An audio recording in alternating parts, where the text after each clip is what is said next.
My dear students, welcome back in Anjeev Singh academy. Computer fundamental के series में आपका स्वागत है और आज हम बात करेंगे इवोल्यूशन ऑफ कंप्यूटर के बारे में। लेकिन उससे पहले हमने आपको बता दिया था कि कंप्यूटर क्या होता है, कंप्यूटर्स कैसे काम करते हैं, कंप्यूटर के बेसिक यूनिट्स कौन कौन से हैं, इनपुट डिवाइस क्या है, आउटपुट डिवाइस क्या है और सीपीयू क्या होता है, कंट्रोल यूनिट क्या है और एएलयू क्या है, इन सब का बता दिया। अगर अभी तक हमारा आपने उस वीडियो को नहीं देखा है तो डिस्क्रिप्शन बॉक्स में आपको उसका लिंक मिल जाएगा, वहां से आप उस वीडियो को देख सकते हैं। आज हम बात कर रहे हैं इवोल्यूशन ऑफ कंप्यूटर। अब इवोल्यूशन ऑफ कंप्यूटर को जरा समझने की जरूरत है कि what do mean by the evolution of computer. Evolution का मतलब होता है कि एक सिंपल कैलकुलेटर से आज हम मॉडर्न डे कंप्यूटर पे कैसे आ गए, डेटा प्रोसेसर्स कंप्यूटर्स पे कैसे आ गए। मतलब जहां पे हम पत्थरों से कैलकुलेशंस करते थे, जहां पे हम बिट्स से कैलकुलेशन करते थे, हम उस कैलकुलेशन फेज से उठ के आज हम कीबोर्ड की मदद से हम कैलकुलेशन हमने स्टार्ट कर दिया। आज हम एक ऐसा डिवाइस की बात कर रहे हैं जो डिवाइस आपके लिए, मतलब आप यूं समझ लीजिए कि आप सोच भी नहीं सकते हैं कि आपकी जिंदगी उसके बिना चल सके। आज लॉकडाउन का फेज चल रहा है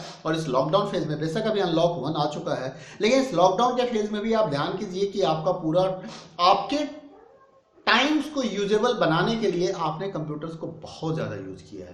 कंप्यूटर आज सीखने के काम में आ रहा है, कंप्यूटर ऑफिस के अंदर काम में आ रहा है, कंप्यूटर आपके लिए फ्लाइट चला रहा है, कंप्यूटर आपका कार चला रहा है, कंप्यूटर आपको आपके घर का रास्ता तक बता रहा है। तो कई तरह के काम में आपने कंप्यूटर को इस्तेमाल किया है और आप कर भी रहे हैं और करेंगे भी। तो आखिर ये डेवलपमेंट हुआ कैसे, तो इसके बारे में हम जानेंगे। वॉन न्यूमैन आर्किटेक्चर्स क्या होता है, तो देखो वॉन न्यूमैन आर्किटेक्चर्स एक ऐसा आर्किटेक्चर है जिसमें ये बताया गया था कि कंप्यूटर का बेसिक कंसेप्ट क्या होगा। उसमें बताया गया कि कंप्यूटर के पास एक सेंट्रल प्रोसेसिंग यूनिट होगी, कंप्यूटर के पास एक मेमोरी होगी, उसे कुछ इनपुट दिया जाएगा और वो उसको आउटपुट प्रोवाइड करेगा। Means it consists of the central processing unit for processing arithmetic and logical instructions, a memory to store the data and programs, input and output device that communication channels to send or receive the output, send and receive the output data. तो इस von Neumann architectures के base पे जो सबसे पहला computer design किया गया था, उस कंप्यूटर का नाम है ENIAC। क्या नाम है उस कंप्यूटर का? That is called ENIAC.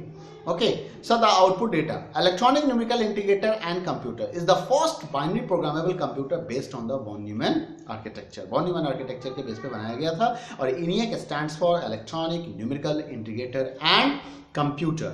मैं एक बार फिर से दिखा दूं आपको कि क्या है इसका फुल फॉर्म। देखिए, electronic numerical integrator and computer, ध्यान रखिएगा।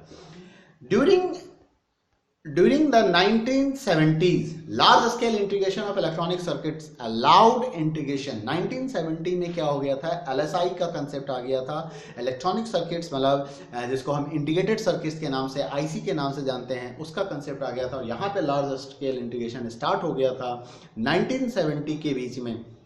और जिसने ये परमिशन दी थी कि भाई complete CPU on a single chips. मतलब 1970 में ये हो गया था कि पूरा का पूरा सीपीयू जो था एक सिंगल चिप्स पे आ गया था, लेकिन उससे पहले ऐसा नहीं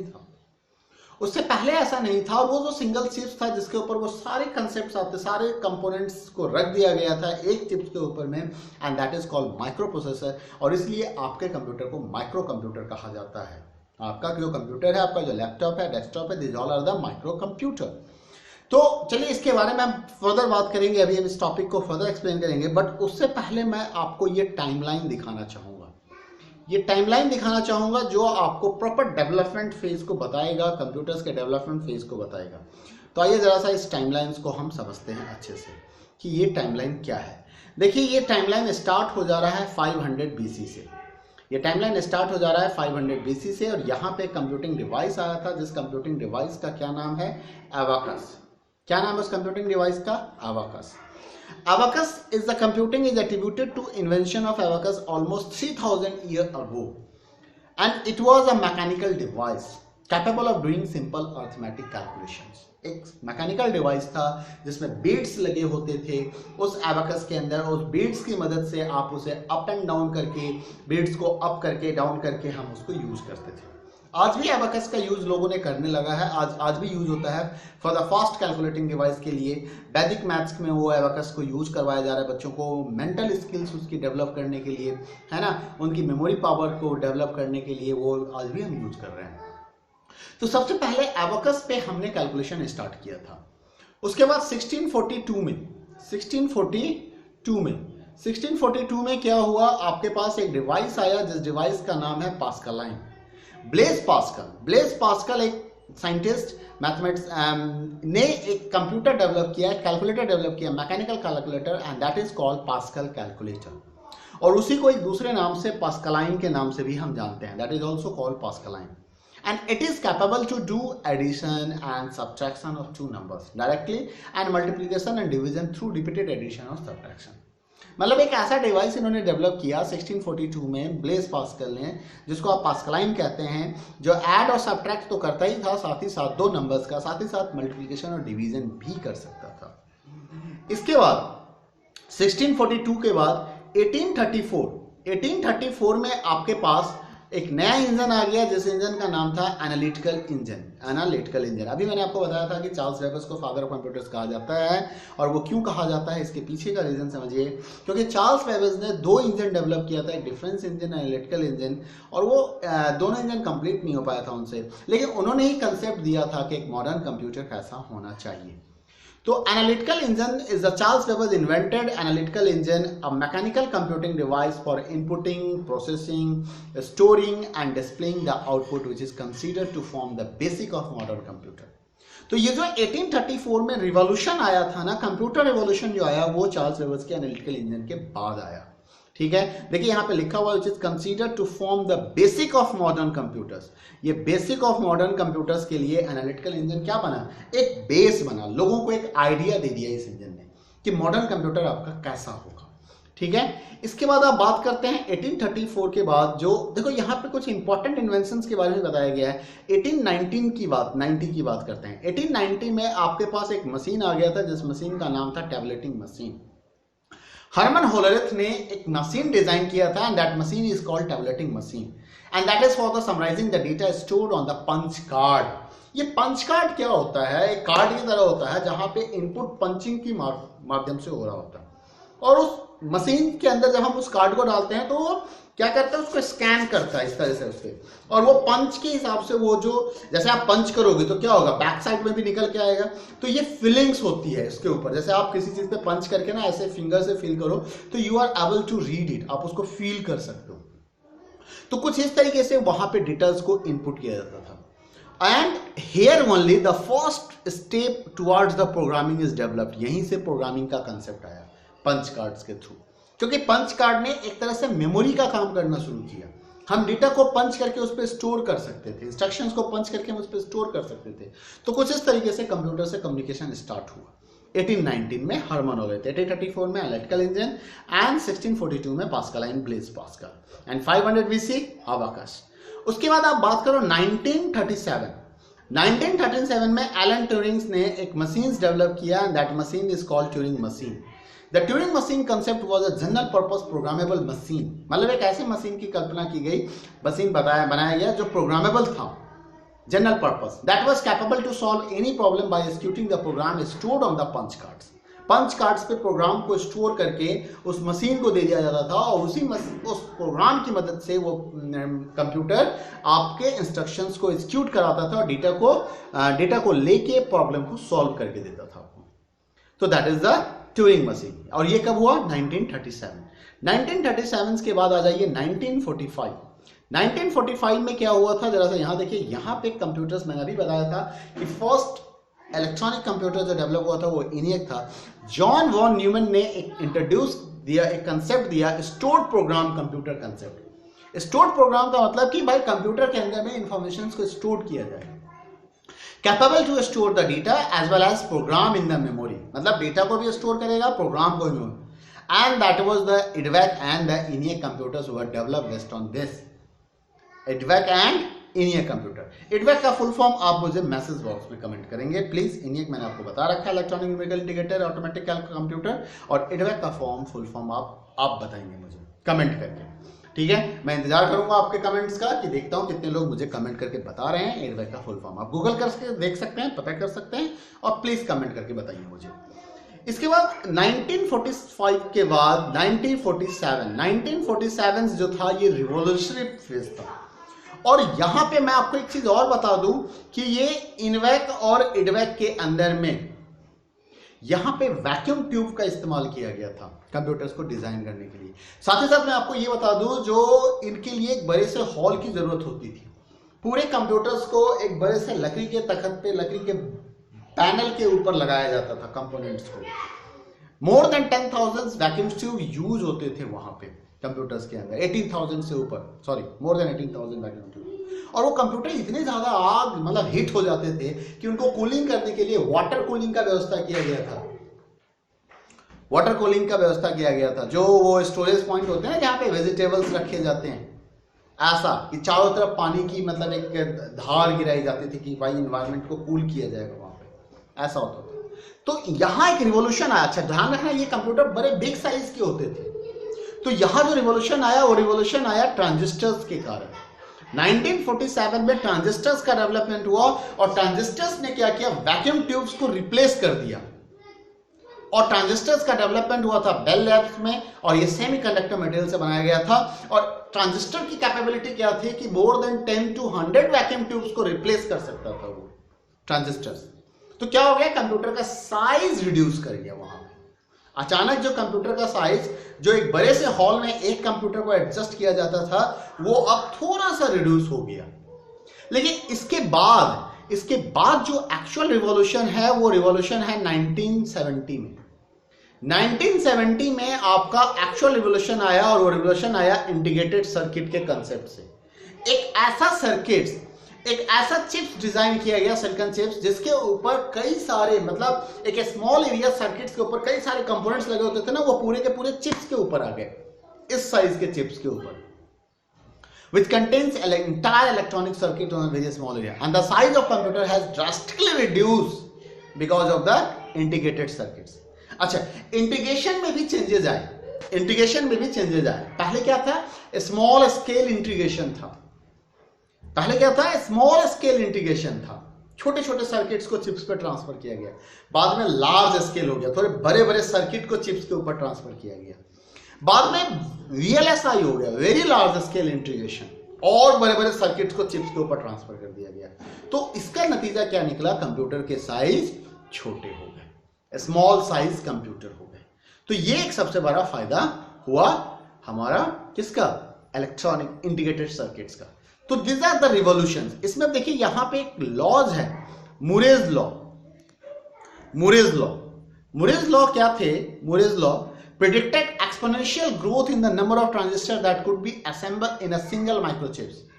In 1980 में क्या हो गया, the processing power of computer increased exponentially by integrating around 3 million components on a small size chips, term as VLSI. अभी मैंने आपको बताया था ना VLSI, मतलब 3 मिलियन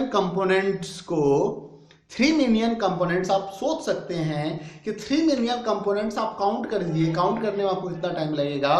उतने सारे कंपोनेंट को एक स्मॉल आपके हाथों में एडजस्ट हो जाने वाले चिप्स के ऊपर आ चुका था वो, and that is called VLSI, very large scale integration.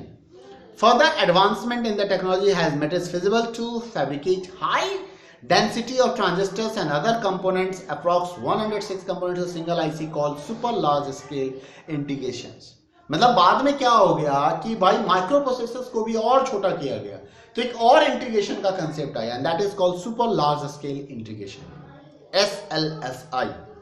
IBM introduce it's first personal computer. अब यहां पे देखो पर्सनल कंप्यूटर आना शुरू हो गया फॉर द होम यूजर।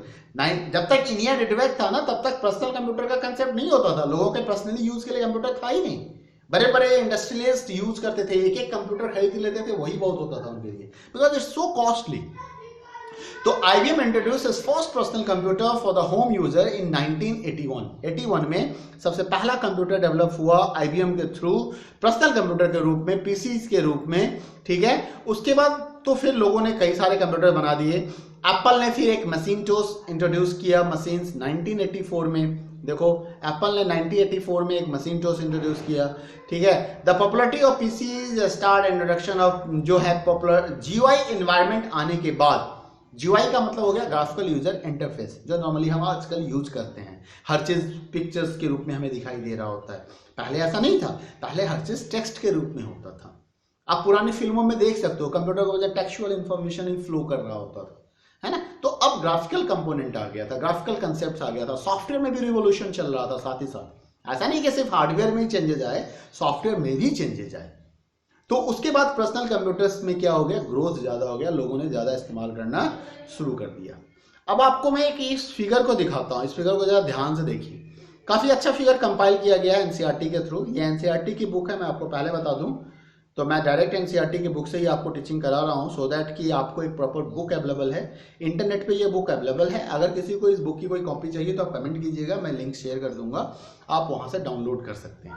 ठीक है, तो ये देखो नंबर ऑफ ट्रांजिस्टर्स पर इंटीग्रेशन सर्किट्स, ये बता रहा है कि पहले एक ट्रांजिस्टर्स होता था, फिर 10 ट्रांजिस्टर का इंटीग्रेशन हुआ, फिर 100, फिर 1000, 10,000, 100,000, 1000,000 मीन्स मिलियन पे हम पहुंच रहे हैं।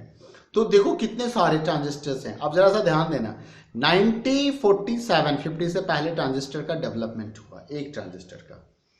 उसके बाद देखते जाओ ये ग्रोथ कैसे बढ़ता जा रहा है। इंटेल माइक्रो प्रोसेसर्स का इसने यहाँ पे दिखाया हुआ है, डॉट जो दिखा रहा है वो इंटेल माइक्रो प्रोसेसर है। एक प्रोसेसर आया था 4004 नंबर्स थे इसके। 4004 में ऑलमोस्ट 1000 ट्रांजिस्टर्स को रखा गया था। अगर आप ध्यान से देखें तो ये देख सकते हैं 1000 ट्रांजिस्टर्स थे यहाँ पे।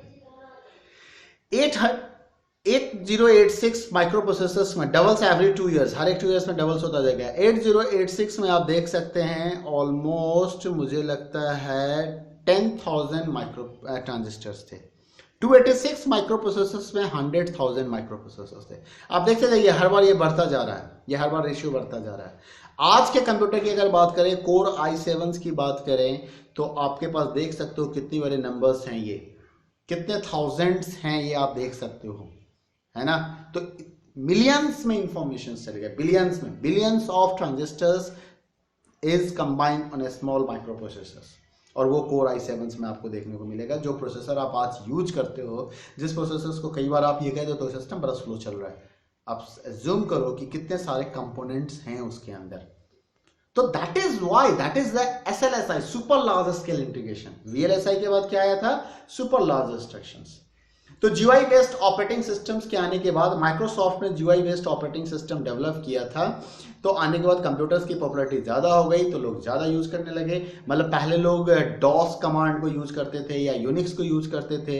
अराउंड 1990 में इंटरनेट का भी डेवलपमेंट हो गया था। देखो इंटरनेट भी आपका डेवलप कर गया था, और इंटरनेट के डेवलपमेंट से लोगों का यूज बढ़ गया, तो लोगों को कंप्यूटर की ज़्यादा आवश्यकता होने लगी।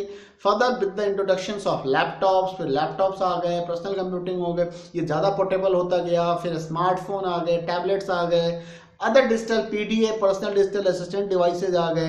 तो ये सब किसके कारण हुए, टेक्नोलॉजी एडवांसमेंट के कारण। टेक्नोलॉजी एडवांसमेंट ऐसा हो गया कि कंप्यूटर का साइज जो है वो छोटा होता चला गया, मेमोरी ज़्यादा होता गया, स्पीड बढ़ती चली गई, मैकेनिज्म, कनेक्टिविटी मैकेनिज्म बढ़ता चला गया उसके अंदर में, तो कंप्यूटर्स की पॉपुलैरिटी बढ़ती चली गई। ठीक है, in 1965 Intel co-founder Gordon Moore introduced Moore's law which predicted that the number of transistors on a chip would double every 2 years while the cost would be half। मतलब ट्रांजिस्टर्स ज्यादा इस्तेमाल होने लगे और कॉस्ट कम होना शुरू हो गया। ठीक है, The next wave of computing devices including wearable gadgets such as a smart watch, अब देखो आजकल स्मार्ट वॉच भी चल रहा है, लेंसेज, हेडबैंड्स, हेडफोन्स, तो इन सब चीज़ों का इस्तेमाल होने लगा। फर्दर स्मार्ट अप्लाइंसेज आ गए जो part of the internet of things, IoT में आप यूज करते हो, पावर ऑफ आर्टिफिशियल इंटेलिजेंस का कंसेप्ट आ गया। तो अब आप सोच सकते हो कि कंप्यूटर आपके पॉकेट के अंदर आ गया। अब टाइम आ गया कंप्यूटर एक ऐसे छोटे से डिवाइस के ऊपर भी आपको कंप्यूटर दिखाई देगा, वो भी एक छोटा सा कंप्यूटर है। ठीक है, तो this is about the evolution of computer. उम्मीद करता हूं कि वीडियो आपको पसंद आया होगा, तो वीडियो को लाइक कर दीजिएगा, शेयर कर दीजिएगा, और चैनल अभी तक सब्सक्राइब नहीं किया है तो सब्सक्राइब कर लीजिएगा। Thanks for watching, bye bye, take care.